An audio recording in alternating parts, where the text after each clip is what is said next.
every day starts off the same. Police fire dispatch.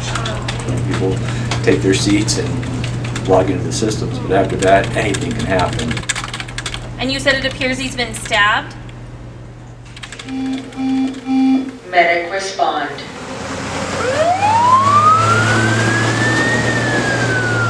We get calls that range from everything from, I got a cat stuck in the tree to, we have a hazmat situation, we have a tanker truck rollover, we have a bad car wreck, we have a shooting victim. I mean, it can be all over the place. Okay, I will get officers over there. If he comes back before the officers get there, just call us back, okay? Our job is to keep them calm so that we can get the information we need to help our first responders know what they're going into. On our end, on the firefighter side of it, when the dispatcher basically tones out a call from the dispatch center, there's certain things that happen in the station or in the engine that allow us to receive information on our mobile data computers, MDTs as we call them, or within the station with some of our alerting that tell us, hey, this is the type of call, this is where you're going. If the dispatcher's all amped up, excited about a call, that's going to make everybody that's responding get excited and amped up, and that not only gets your adrenaline flowing a little bit faster, but then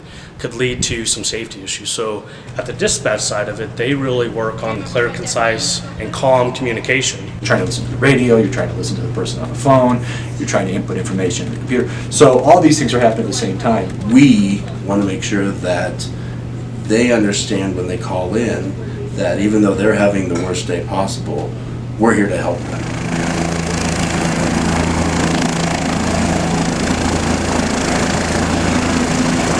We have to make sure that we are in charge, kind of taking control of that call and getting the necessary information, because people when they're really upset aren't really always going to provide the information on their own. So we have to kind of draw that out of them. So it's a lot of training goes into making sure that the call takers are able to establish a little bit of a relationship with the caller and get the information that we need, so we can make sure that we pass the necessary information on to the first responders in the field, so that when they're responding, they have the best information available. All of our call takers and dispatchers go through an extensive training process. We continuously train to make sure that we have the best information possible to help us do our job.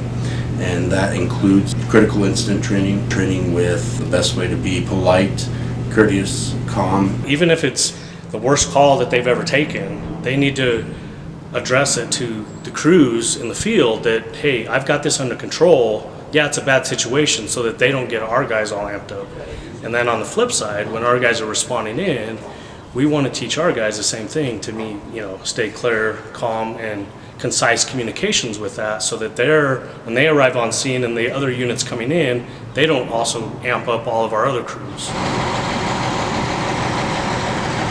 The world of communications is changing. The technology is changing, the way information flows in, the way we get information out is changing, and we have to be constantly kind of on that cutting edge. And so that means additional training is always necessary. And the training aspect of it is really what's key, making sure that the information that comes in gets vetted properly, that we ask the right questions. And no dogs or animals in the house? Most people come into this thinking that they have a pretty good idea of what we do because they've seen some television programs or something like that, and they find out very quickly that it's far more demanding than they initially expected. Dispatchers don't get a lot of appreciation because they're not out in the public eye. They don't, they're not driving around in a big red fire truck and, wearing a uniform with a badge on it and, getting pictures taken by the media all the time. They're really sitting behind a desk answering the phone, so nobody really sees them. And we want to really show our appreciation for the dispatchers and the supervisors there and the admin staff for what they do for us on a daily basis, because it is truly, if we didn't have the dispatchers, it'd be difficult for us to get the calls.